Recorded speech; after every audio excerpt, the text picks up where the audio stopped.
are ways of thinking about things and understanding things that may have been completely clear to the writers of the Psalms and that we find confusing. Psalm 110 has a lot of that. It refers to Melchizedek, who was identified in Genesis. He's a figure that just appears out of nowhere.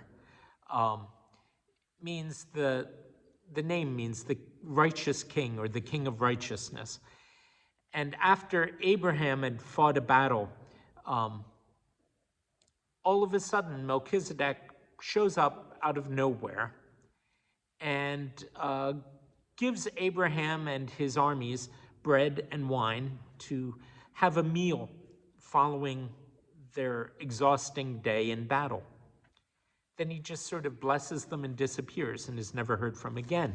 Until we come to this psalm and we hear his name, and then this psalm is quoted again in the New Testament, in the book of Hebrews.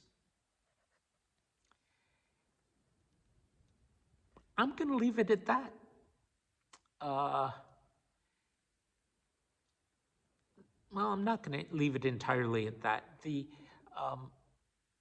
Mormons pick up on this and they talk about themselves as being in the priestly line of Melchizedek. No. No, they're not. I'll stop there. I'm not here to run somebody down. But let's be honest and say that when we understand something that the Bible is saying, we understand it.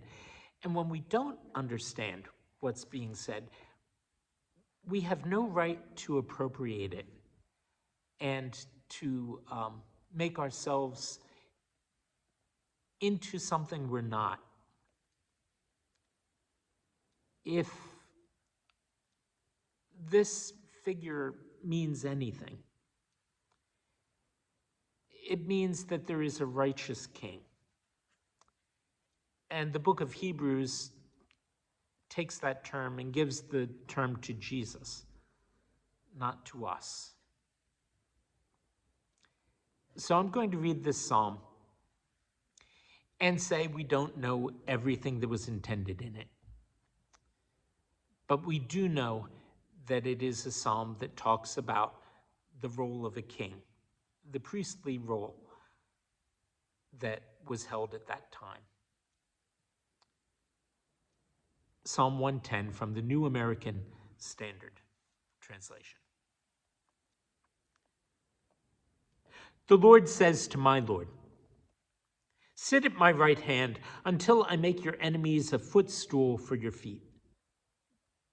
The Lord will stretch forth your strong scepter from Zion, saying, rule in the midst of your enemies. Your people will volunteer freely in the day of your power. In holy array, from the womb of the dawn, your youth are to you as the dew. The Lord has sworn and will not change his mind. You are a priest forever, according to the order of Melchizedek. The Lord is at your right hand.